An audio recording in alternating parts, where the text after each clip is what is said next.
সবাইকে স্বাগত জানাচ্ছি সিএমজি বাংলার সাপ্তাহিক আয়োজন সবুজ পৃথিবী অনুষ্ঠানে। কৃষিভিত্তিক এই আয়োজনে পুরো সময় আছি আমি আফরিন মিম।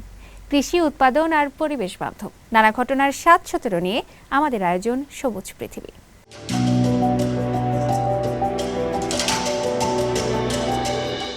শহর ছেড়ে গ্রামে ফেরা একসময় ভাবা হতো ব্যর্থতা, কিন্তু চীনের কোয়াংতুং প্রদেশের ছেংশিরং প্রমাণ করেছেন আধুনিক ব্যবসায়িক বৃদ্ধি আর প্রযুক্তির ছোঁয়ায় কৃষিতেও বিপ্লব ঘটানো সম্ভব। একসময়কার বিদেশি পণ্যের ব্যবসায়িক চেন এখন ড্রোন আর স্মার্ট ট্র্যাকিং সিস্টেম দিয়ে বদলে দিয়েছেন চাষাবাদের চিরচেনা রূপ। চীনের বার্ষিক রাজনৈতিক সম্মেলন 2 সেশনসে যোগ দিতে যাওয়ার আগে এই সফল উদ্যোক্তা ও এনপিসি প্রতিনিধি কথা বলেছিলেন তার আগামীর পরিকল্পনা নিয়ে। গ্রামকে ডিজিটাল করা আর কৃষকদের দক্ষ করে তোলার সেই গল্প নিয়ে থাকছে প্রতিবেদন।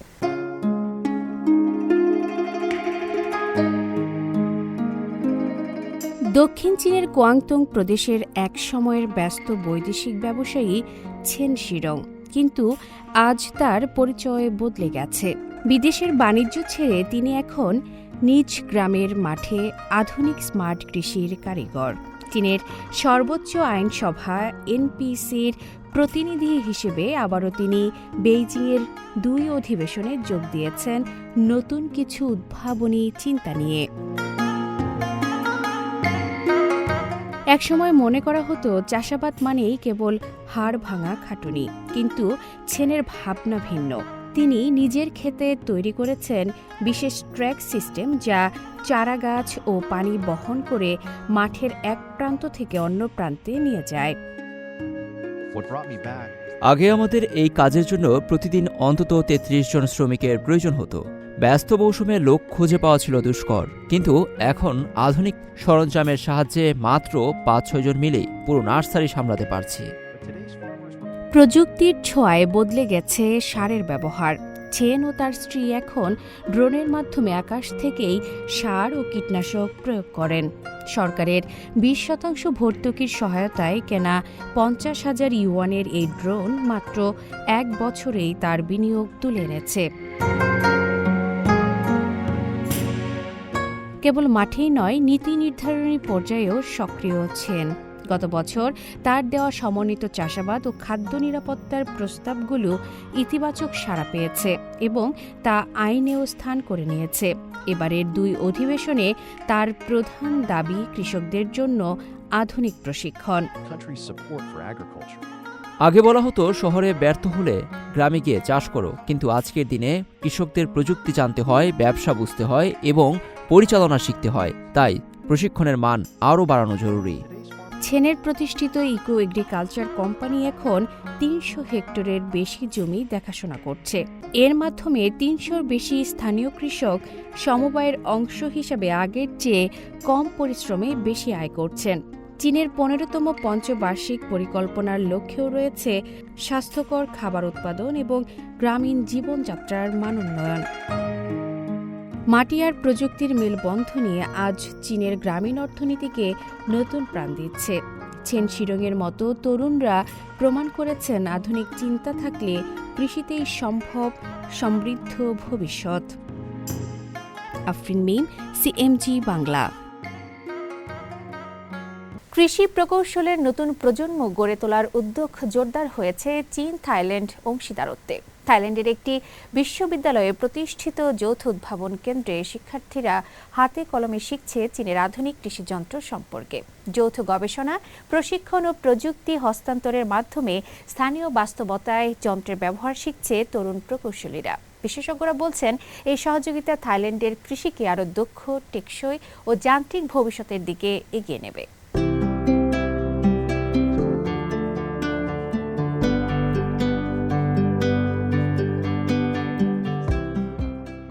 মধ্য থাইল্যান্ডের নাখুন পাঠম প্রদেশের কাসেটসার্ট বিশ্ববিদ্যালয়ের কামফেং সায়েন ক্যাম্পাসে নতুনভাবে গড়ে উঠছে থাই কৃষির ভবিষ্যৎ।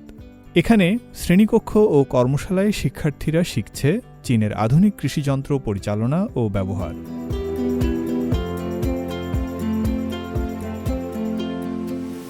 সম্প্রতি উদ্বোধন করা হয়েছে চীন থাইল্যান্ডের কৃষি ও কৃষি যান্ত্রিকীকরণ প্রযুক্তির ল্যাংকাং ম্যাকং যৌথ উদ্ভাবন কেন্দ্র।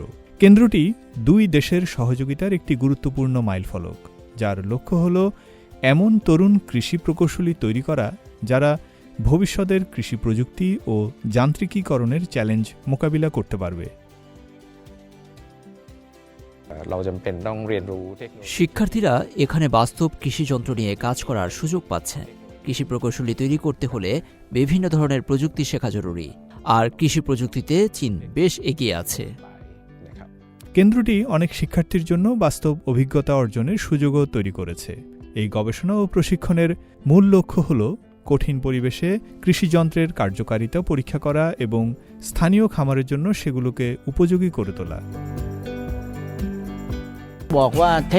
দ্রুত বিকাশমান কৃষি প্রযুক্তির বড় অংশই চীন থেকে এসেছে, তবে এইসব প্রযুক্তি সরাসরি ব্যবহার করতে হলে স্থানীয় পরিবেশ অনুযায়ী সেগুলোকে উন্নত ও অভিযোজিত করতে হবে। যৌথ গবেষণা ও মতবিনিময় এই প্রক্রিয়াকে আরও সমৃদ্ধ করে। থাই কৃষিক্ষেত্রে যান্ত্রিকীকরণের প্রয়োজনীয়তা ক্রমেই বাড়ছে। গ্রামীণ শ্রমশক্তি কমে যাওয়া এবং জলবায়ু পরিবর্তনের কারণে কৃষকদের উৎপাদন ধরে রাখতে এখন নির্ভর করতে হচ্ছে নতুন প্রযুক্তির উপর। চীন থাইল্যান্ড সহযোগিতায় চীনের প্রযুক্তিগত অভিজ্ঞতাও যুক্ত হয়েছে। চীনের কৃষি বিশ্ববিদ্যালয়ের অধ্যাপক ইয়াং মিনলি বলেন, উদ্যোগটি ল্যাংকাং ম্যাকং সহযোগিতা কাঠামোর অন্তর্ভুক্ত দেশগুলোর জন্য উপকারী হবে। এখন কাসেটসার্ট বিশ্ববিদ্যালয় ও থাইল্যান্ডের কৃষি প্রকৌশল ইনস্টিটিউটের যৌথ গবেষণা চলছে। পাশাপাশি শিক্ষার্থী ও শিক্ষকদের বিনিময়ে যৌথভাবে স্নাতকোত্তর শিক্ষার্থী প্রশিক্ষণ এবং তরুণ বিজ্ঞানী গড়ে তোলার উদ্যোগও নেওয়া হয়েছে। কৃষিতে পরিবর্তন একদিনে আসে না, মৌসুম থেকে মৌসুমে এগিয়ে যায় এটি। চীনা প্রযুক্তি ও থাই উদ্ভাবনী শক্তির সমন্বয়ে নতুন প্রজন্মের কৃষি প্রকৌশলীরা এখন তৈরি করছেন সেই পরিবর্তনের সেতুবন্ধন। ফয়সাল আব্দুল্লাহ, সিএমজি বাংলা। কম্বোডিয়ার চিংড়ি খামারিদের জন্য নতুন আশার আলো হয়ে উঠেছে চীনের এক গবেষক দল। উন্নত প্রযুক্তি, মাঠ পর্যায়ের প্রশিক্ষণ এবং স্থানীয় দক্ষ জনবল গড়ে তোলার মাধ্যমে তারা কম্বোডিয়ায় উন্নত প্রজাতির চিংড়ি চাষে সহায়তা করছে। কম্বোডিয়ার বিশেষ ভৌগোলিক ও পরিবেশগত পরিস্থিতি খামারিদের জন্য ধান চিংড়ি সহ চাষ মডেল নিয়ে কাজ করছে চীন। বিশেষ এই প্রকল্পটির নেতৃত্ব দিচ্ছেন চীনের সাংহাই ওশান ইউনিভার্সিটির অধ্যাপক ও সুকান। তিনি জানান, চীনে অক্সিজেন সরবরাহ প্রযুক্তি ও উন্নত পরিবহন সুবিধা থাকলেও কম্বোডিয়ায় নদী থেকে সংগ্রহ করা বিভিন্ন আকারের বড় চিংড়ি পোনা নির্ভর চাষের কারণে টিকে থাকার হার কম ছিল। এ বাস্তবতা মাথায় রেখে তার দল ১৭৪টি খামারে মাঠ সমীক্ষা চালায়, যার মধ্যে ছিল বাতামবাং, কাম্পংথং ও তাকেও প্রদেশ। সমাধান হিসেবে ৩টি উদ্ভাবন চালু করা হয়: উচ্চ ঘনত্বে চাষের জন্য এরেশন বা অক্সিজেন সরবরাহ ব্যবস্থা, চীন থেকে উন্নত মানের খাদ্য সরবরাহ এবং রিয়েল টাইম পানির মান পর্যবেক্ষণ। ফলাফলও ইতিবাচক। বড় আকারের পোনা উৎপাদন ছিল প্রথম অগ্রাধিকার। এই ৩ প্রযুক্তির সমন্বয়ে আমরা ব্যাপক হারে বড় পোনা উৎপাদনের সমস্যা কাটিয়ে উঠেছি। জায়ান্ট রিভার প্রন পোনার টিকে থাকার হার প্রায় বেড়ে ৭০% পৌঁছেছে এবং গড় ওজন দাঁড়িয়েছে ৫.২ গ্রাম। ২০২১ সাল থেকে লানচাং মেকং রাইস ফিশারি প্রযুক্তি সহযোগিতা প্রকল্পের আওতায় গবেষণার ফল সরাসরি কম্বোডিয়ার খামারে পৌঁছে দেওয়া হচ্ছে। দলের সদস্য চাং তং স্থানীয় কৃষকদের হাতে কলমে প্রশিক্ষণ ও প্রযুক্তি অভিযোজনের কাজ করছেন। ২০২৪ থেকে এখন পর্যন্ত 10টির বেশি প্রশিক্ষণ সেশনে শত শত কৃষক ও মৎস্যচাষী অংশ নিয়েছেন। আমার কাজ মূলত 2টি বিষয়ের উপর কেন্দ্রীভূত। প্রথমত, স্থানীয় পর্যায়ে কারিগরি প্রশিক্ষণের আয়োজন করা এবং কম্বোডিয়ার কৃষক ও মাঠ পর্যায়ের কর্মীদের এতে অংশগ্রহণের সুযোগ করে দেওয়া। দ্বিতীয়ত, কম্বোডিয়ার উপযোগী স্থানীয় মৎস্য প্রযুক্তি উন্নয়ন করা, যার মধ্যে রয়েছে অঞ্চলভিত্তিক ধান চিংড়ি সহচাষ পদ্ধতি উদ্ভাবন, সমন্বয় এবং তা ব্যাপকভাবে প্রচার করা।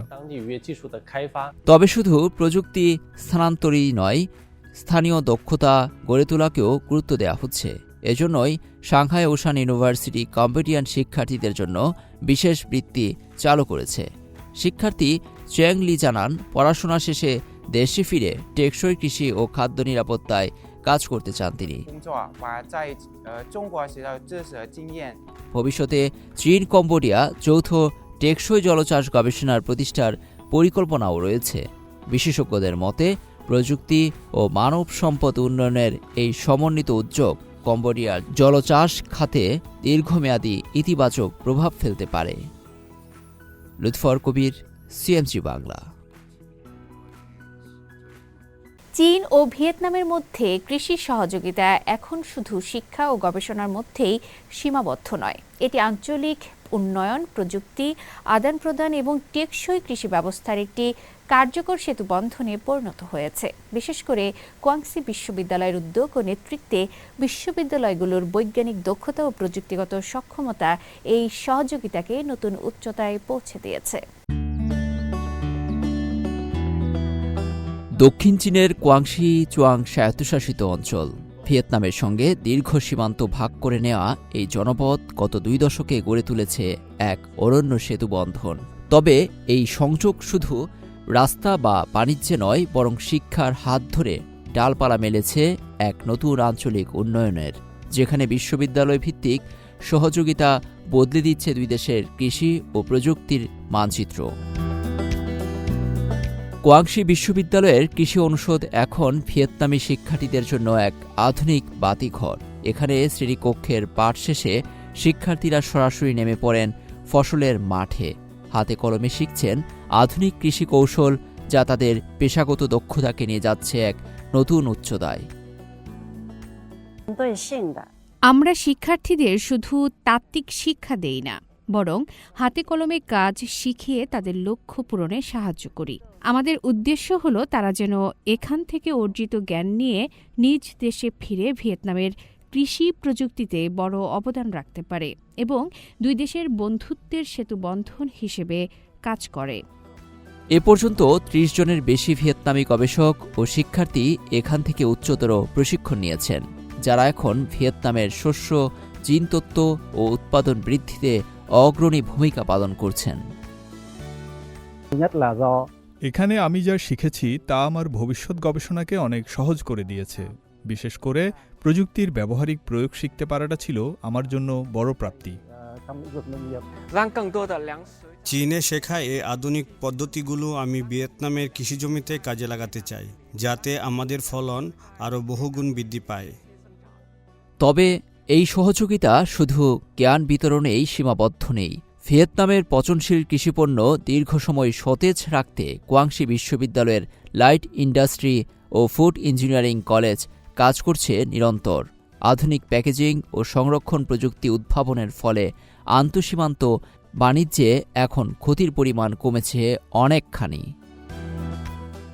কৃষিপণ্যের মানোন্নয়ন এবং নিরাপদ পরিবহন নিশ্চিত করতে এই প্রযুক্তিগুলো এখন আশীর্বাদ হয়ে দেখা দিয়েছে।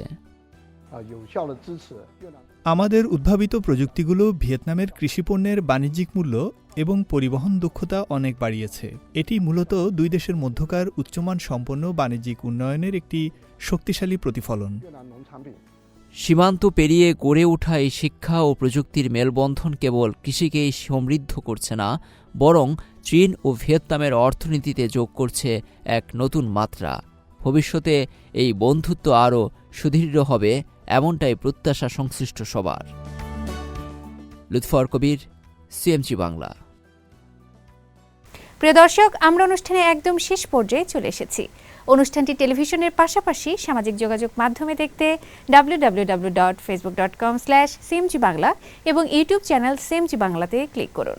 আগামী সপ্তাহে আবার দেখা হবে একই দিন একই সময়ে। সবাই ভালো থাকুন, নিরাপদে থাকুন আর থাকুন সবুজের সঙ্গে।